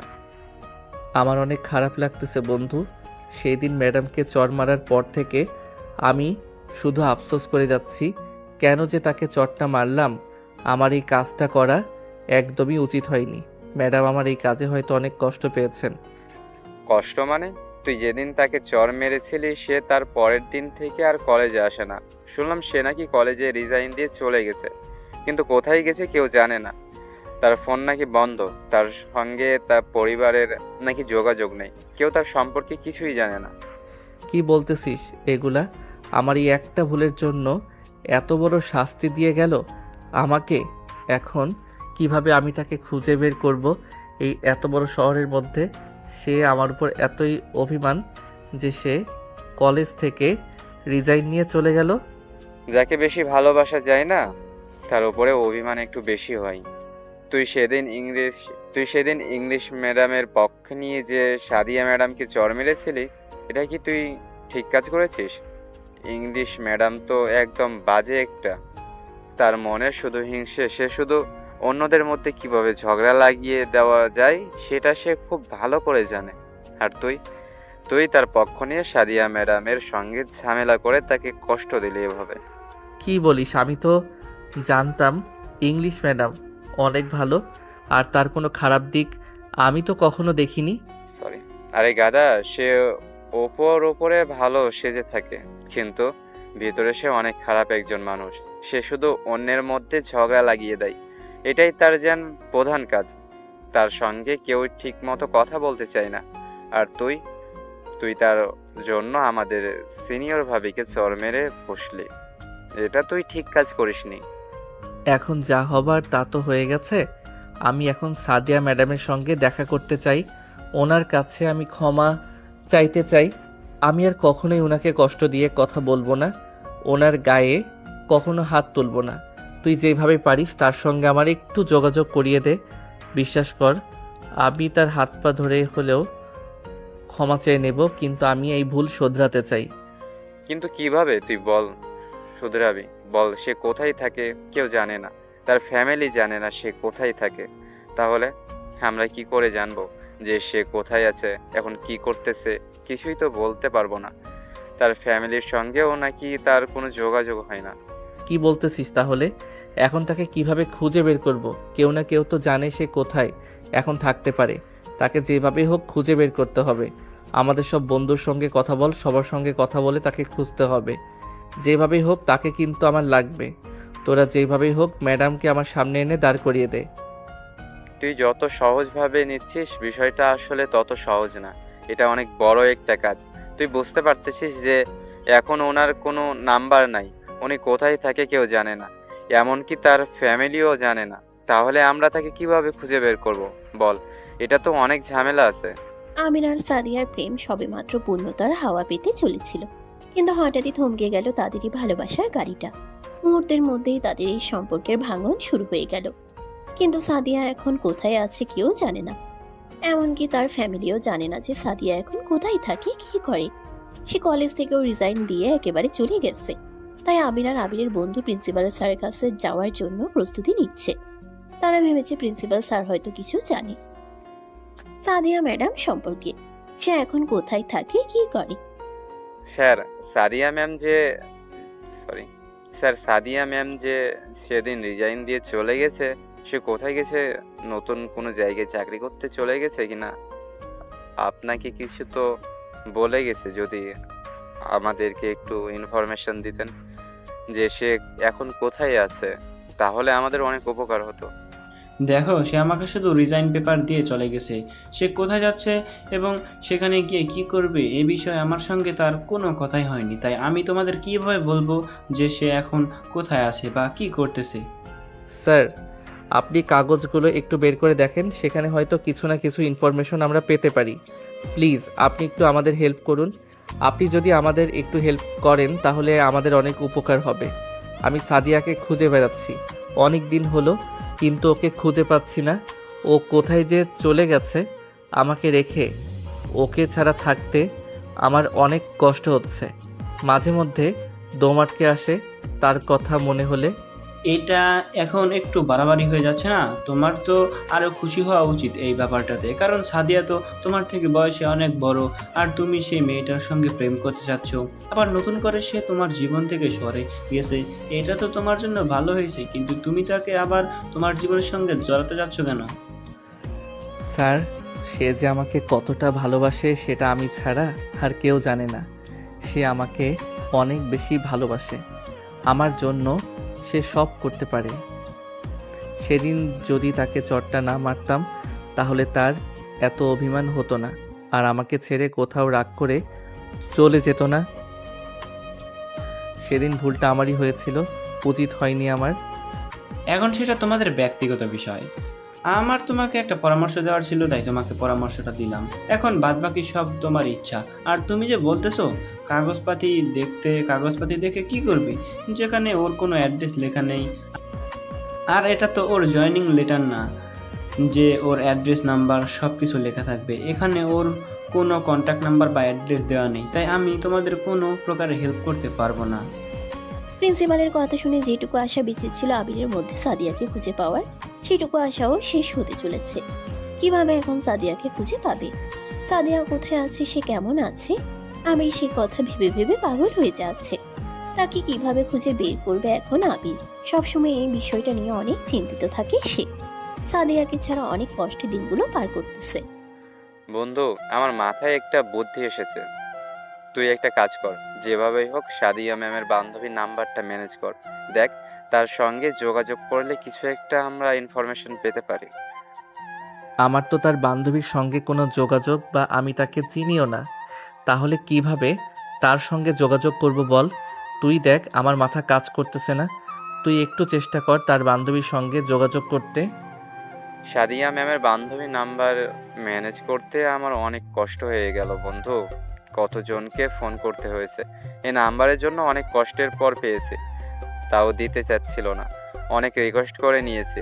এখন আমি নাম্বার এনে দিয়েছি, এখন তুই ফোন দিয়ে কথা বল। আমি আর কি বলবো? হ্যালো, কে বলছেন? আপনাকে তো ঠিক চিনতে পারলাম না। কে আপনি? আমি আবির, চিনতে পেরেছেন? এখন আপনার কাছে একটা হেল্পের জন্য ফোন দিছি। যদি আমাকে হেল্পটা করেন, অনেক উপকার হতো আমার। কি উপকার বলো দেখি, চেষ্টা করি। যদি আমার সাধ্যের ভিতর হয় তাহলে আমি চেষ্টা করব তোমাকে উপকারটা করার, কিন্তু উপকারটা কি সেটা আগে বলতে হবে তো। যেভাবেই হোক আমার সাদিয়ার নাম্বারটা ম্যানেজ করে দিতে হবে। আর নাম্বার যদি নাও দিতে পারেন, তার লোকেশনটা আমাকে দিন। সে কোথায় থাকে সেই অ্যাড্রেসটা আমাকে দিন প্লিজ। এখন সাদিয়া কোথায় থাকে সেটা তো আমি নিজেও জানি না। আমি শুনেছিলাম ও নাকি কলেজে রিজাইন দিয়ে কোথাও চলে গিয়েছে। ওর বাড়ির মানুষও জানে না যে ও কোথায় আছে।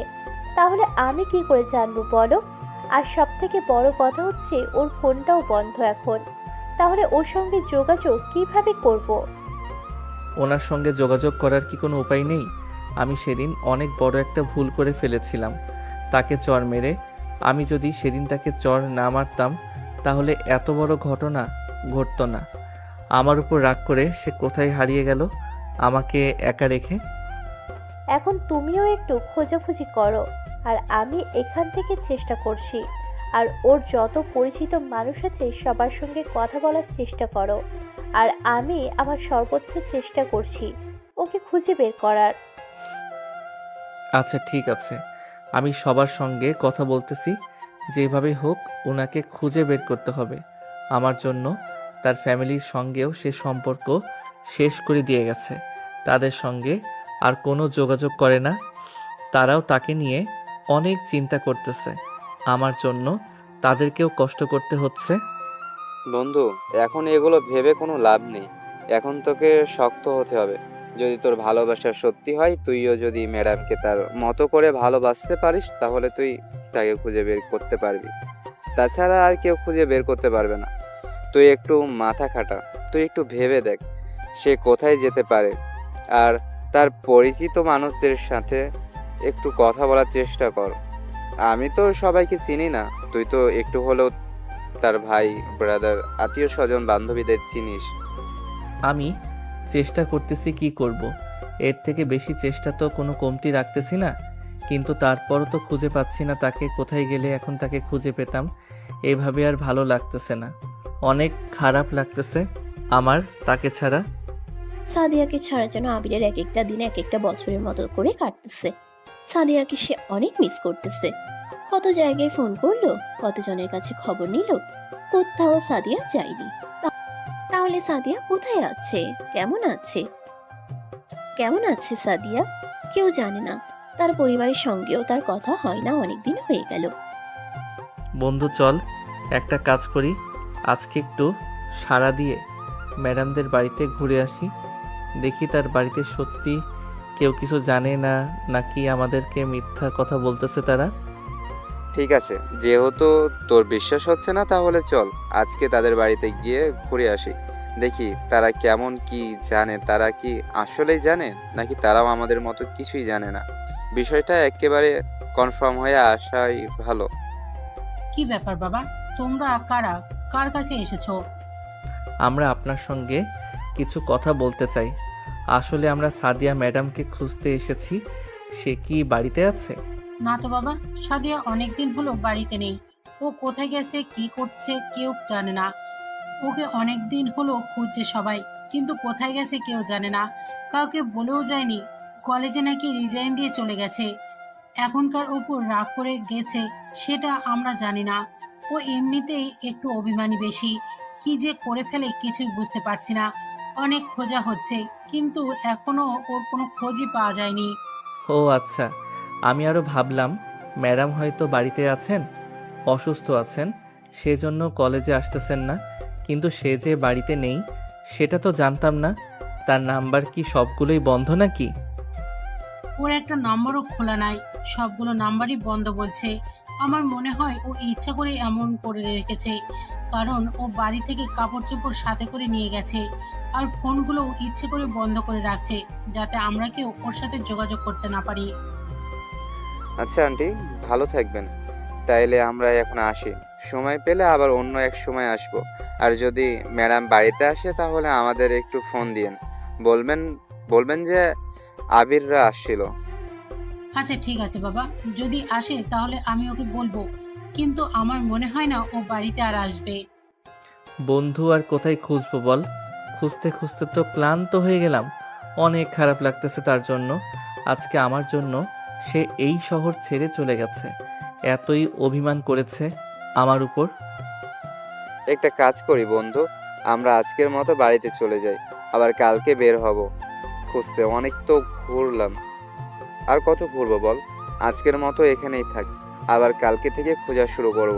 এখন চল বাড়িতে যাই। হ্যাঁ, সেটাই ভালো হবে। তাহলে চল বাড়িতে যাই, আর কালকে থেকে আবার খুঁজতে বের হব। সমস্যা নেই, আমি তো তোকে খুঁজে বের করবই। তাকে ছাড়া আমি কিভাবে থাকবো এই পৃথিবীতে? সে তো আমাকে বাঁচার স্বপ্ন দেখিয়েছিল, আমাকে ভালোবাসবে বলে কথা দিয়েছিল, আমার পাশে সারা জীবন ঢাল হয়ে দাঁড়িয়ে থাকবে। কিন্তু আজকে কেন আমাকে ছেড়ে অভিমান করে দূরে সরে আছে আমার থেকে? আবির সাদিয়াকে পাগলের মতো খুঁজে বেড়াচ্ছে। সে এমন কোনো জায়গা নেই যেখানে সাদিয়াকে খুঁজতে যাচ্ছে না। সাদিয়ার অপেক্ষায় সেই সব সময় দাঁড়িয়ে থাকে, কখন এসে আবির বলে ডাক দিয়ে কাছে টেনে নিয়ে আদর করবে। তার ওই লাল টকটকে ঠোঁটের সঙ্গে ঠোঁটটা একটু লাগবে। তবে কি সাদিয়া অভিমান করে আবিরের থেকে একদম দূরে সরে গেল? আবির কি সাদিয়াকে আর কখনো ফিরে পাবে না? পরের দিন সকালবেলা আবার আবির আর আবিরের বন্ধু সাদিয়ার খুঁজে বের হলো। আমার মাথায় একটা আইডিয়া এসেছে। আমার জানা মতো সাদিয়া ম্যাডামের আরো অনেক বান্ধবী আছে, তাদের সঙ্গে যদি একটু কথা বলা যায় তাহলে অনেক ভালো হতো। তারা অনেক ইনফরমেশন দিতে পারতো। তো সেটা তুই এখন বলতেছিস, আগে বলতে কি হয়েছিল? তাহলে কি এতক্ষণে পড়া লাগতো নাকি? কালকে তো তাহলে ওনার আরও বান্ধবীদের সঙ্গে দেখা করতে যেতাম। তাহলে আজকে ওনার বান্ধবীদের সঙ্গে দেখা করতে যেতে হবে। আচ্ছা আপু, সাদিয়া ম্যাডামের আরও নাকি অনেক বান্ধবী আছে, তাদের নাম্বার কি আপনার কাছে আছে? যদি তাদের নাম্বার আপনার কাছে থাকে তাহলে দয়া করে আমাকে একটু এসএমএস করে পাঠিয়ে দিবেন, আমার অনেক উপকার হতো। তাদের সঙ্গে কথা বলে দেখি তারা কি বলে। আমার কাছে ওর অনেক বান্ধবীর নাম্বার আছে, কিন্তু ওর কিছু ক্লোজ বান্ধবী আছে যাদের সঙ্গে অনেক ক্লোজ। ওদের সঙ্গে ছোটবেলা থেকে একসঙ্গে পড়াশোনা করেছে, যেমন আমার সঙ্গে, তেমন ওদের সঙ্গে। আমি তোমাকে 3-4 জনের নাম্বার দিয়ে দিচ্ছি, দেখো তাদের সঙ্গে কথা বলে তারা কি বলে। আর আমিও চেষ্টা করছি এদিক থেকে। আচ্ছা আপু, আমার মনে হচ্ছে সব থেকে ভালো হবে যদি আমরা সবাই মিলে একসঙ্গে একটু কথা বলতে পারতাম সামনাসামনি, তাহলে বিষয়টা অনেক ভালো হতো। অনেক ভালো হতো। এইভাবে ফোনে কথা বলে কোনো কিছুই ঠিকমতো বোঝা যায় না, কে সত্য কথা বলছে আর কি মিথ্যা বলতেছে কিছুই বোঝা যায় না, তাই সামনাসামনি কথা বললে সব কিছু ক্লিয়ারভাবে বোঝা যায়। আচ্ছা, তাহলে আমি একটু পর ওদের সবাইকে নিয়ে একটা রেস্টুরেন্টে আসছি, তোমরাও আসো। তারপর সবাই মিলে কথা বলে দেখি সবাই কি বলে।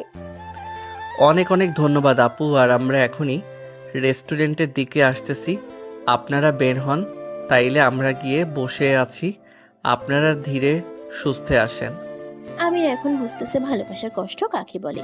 সে এতদিন সাদিয়াকে ইগনোর করেছে, তাকে কষ্ট দিয়েছে, কিন্তু সে তখন ভালোবাসায় কষ্ট বুঝতে পারেনি। কিন্তু এখন সে হাড়ে হাড়ে বুঝতে পারতেছে ভালোবাসার কষ্ট কি পরিমাণ নষ্ট করতে পারে একটা মানুষকে।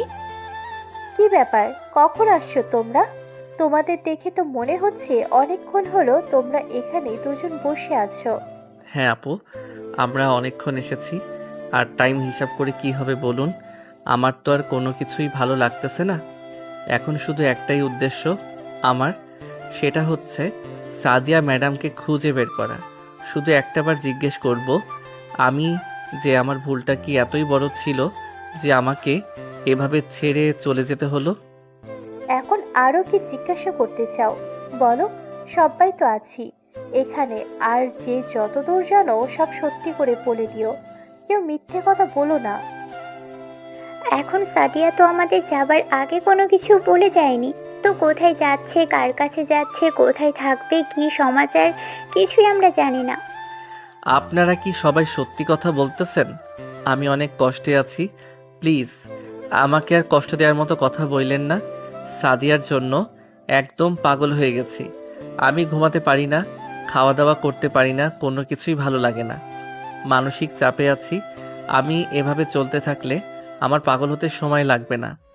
কিন্তু আমার একটা কথা মাথায় আসলো, যে সাদিয়া গায়েব হয়ে যাওয়ার 2-1 দিন পর ও যে কলেজে পড়াতো, সেই কলেজের একটা ম্যাডামের সঙ্গে আমার দেখা হয়েছিল। সে ম্যাডাম আমাকে বলল যে সাদিয়ার সঙ্গে নাকি ওনার কালকে দেখা হয়েছিল, কথা হয়েছিল। এই কথাটা এখন মনে পড়ল, কিন্তু আমি তখন কিছুই জিজ্ঞেস করিনি, কারণ সেটা তখন দরকারি কোনো কাজ ছিল না। কি বলতেছেন? আমরা তো কলেজে গিয়েছিলাম, কিন্তু সে তো আমাকে কিছু বলল না এই বিষয়ে। সাদিয়ার সঙ্গে দেখা হয়েছিল কি না হয়েছিল এই কথাটা যদি আপনারা আগে বলতেন তাহলে আমাদের অনেক উপকার হতো, অনেক আগেই আমরা খুঁজে বের করতে পারতাম হয়তো। তাহলে এখন চল যাই, আর অপেক্ষা করে কি লাভ? এখন তার সঙ্গে কথা বলে আসি, দেখি সে কি বলে। আমার এখন মনে হচ্ছে যে ওই মেয়েটা হয়তো কিছু জানে, তার কাছে গেলে হয়তো কাজ হতে পারে। তাহলে আপনারা একটা কাজ করুন, এখনই তাহলে ওই ম্যাডামের কাছে চলে যান, তাকে জোর করেন, অবশ্যই সে কিছু জানে, তার থেকে কথা বের করে নিয়ে সঙ্গে সঙ্গে সাদিয়াকে খুঁজতে বের হয়ে যান। হ্যাঁ সেটা তো অবশ্যই, কিন্তু আপনারা সবাই দোয়া করেন যাতে সাদিয়া ম্যাডামকে আমরা খুব তাড়াতাড়ি খুঁজে বের করতে পারি। আর আমি আশা করতেছি যে ম্যাডামের কাছে গেলেই সব কিছু পরিষ্কার হবে।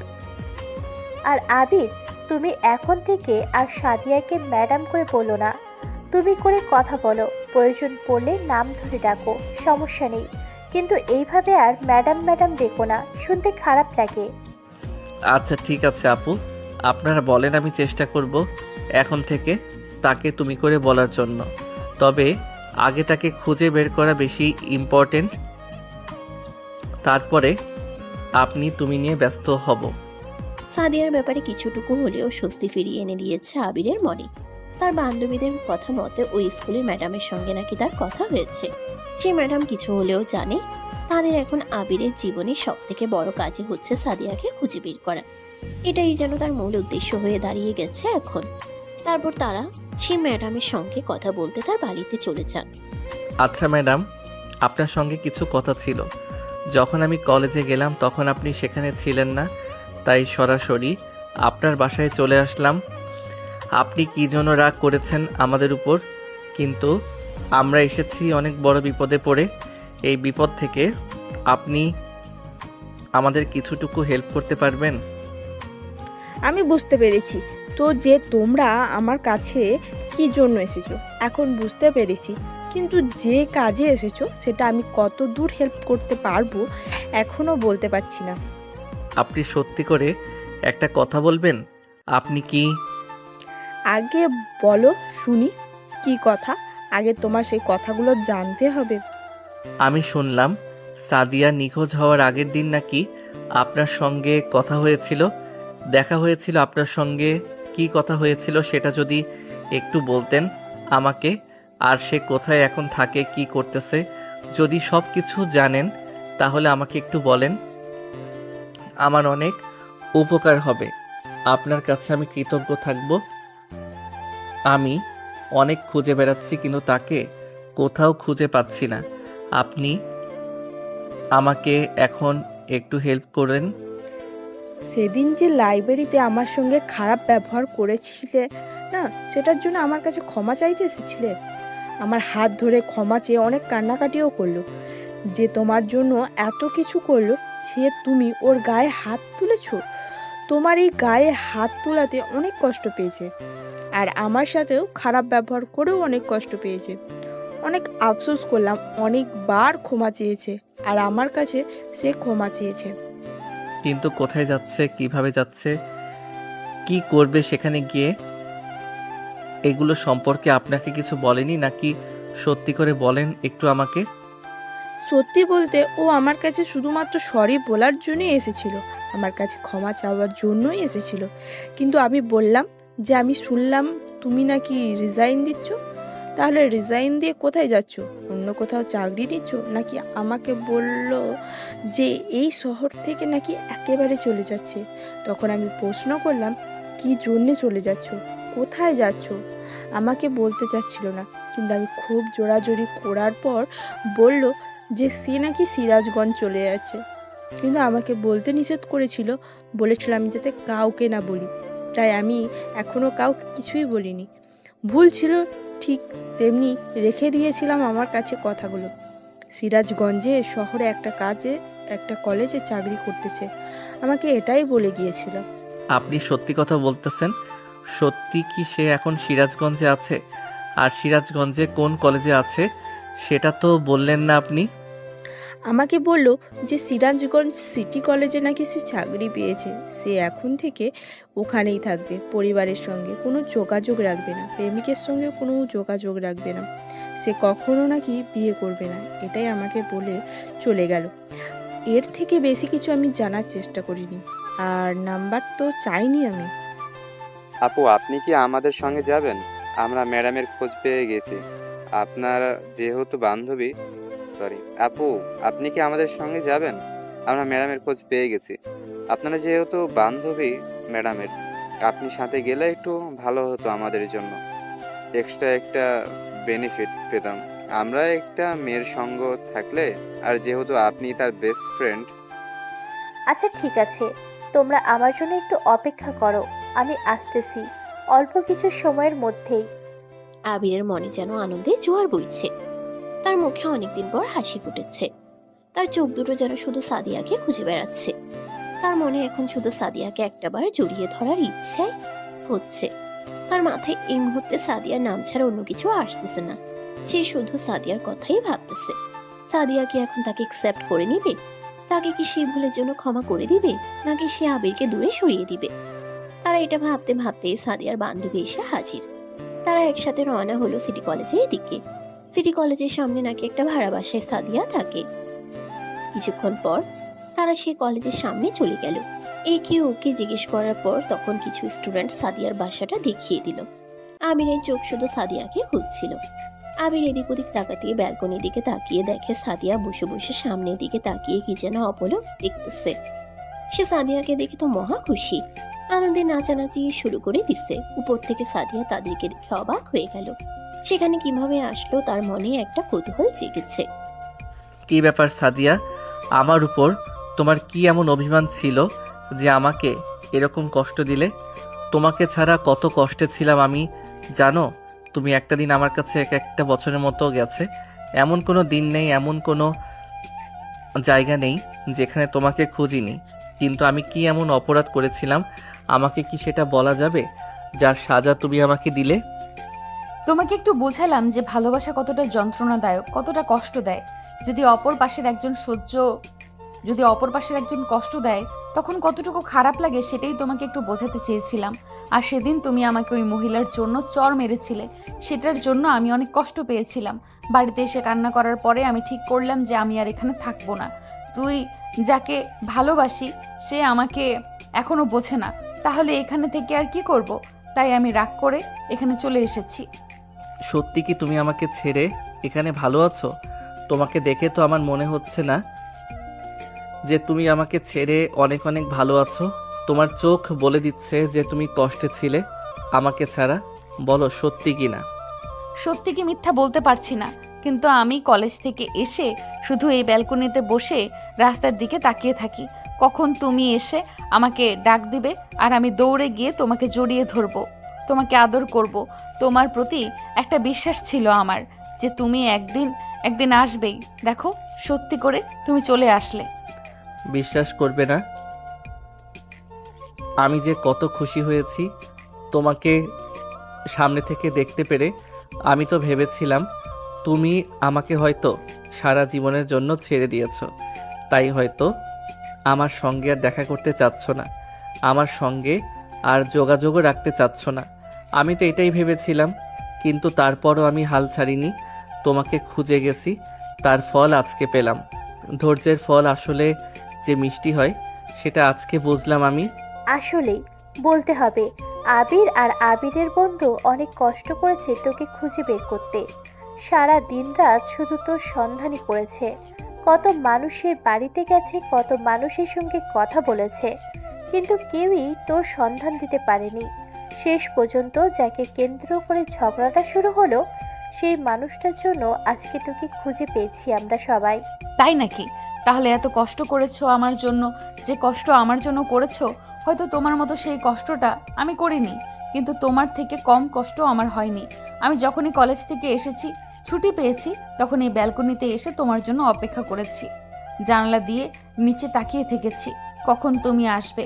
সব সময় তোমার অপেক্ষায় বসে থাকি আমি জানি। আর তোমাকে অনেক ধন্যবাদ আবিরের পাশে থাকার জন্য। তুমি নিঃস্বার্থভাবে আবিরকে ভালোবেসেছো, ওর পাশে ছিলে, ওকে যে সাহস দিয়ে এত দূর নিয়ে এসেছো, এটাই তো প্রকৃত বন্ধুর পরিচয় দিয়েছো তুমি। কিছু বললেন না, এটা তো আমার দায়িত্ব ছিল। আমার বন্ধু কষ্টে থাকবে এটা তো আমি দেখতে পারবো না। আমি ওর পাশে সবসময় ছিলাম, এখনো আছি, আর ভবিষ্যতে থাকবো। আমরা যদি কষ্ট না করতাম তাহলে কখনোই আপনাকে খুঁজে পেতাম না। আর আমার বন্ধু আপনাকে ভালোবাসে, আপনাকে খুঁজে পাবে সেটা মনে মনে বিশ্বাস করত।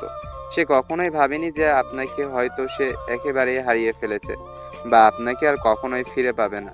সে সবসময় এটাই আশা করেছে যে আপনাকে এক সময় খুঁজে পাবে। আজকে দেখুন আপনাকে সত্যি খুঁজে পেয়েছে। সবই বুঝতে পেরেছি, আমরা আবার এক হতে পেরেছি, কারণ আমাদের ভালোবাসার শক্তি ছিল, একে অপরের প্রতি বিশ্বাস ছিল।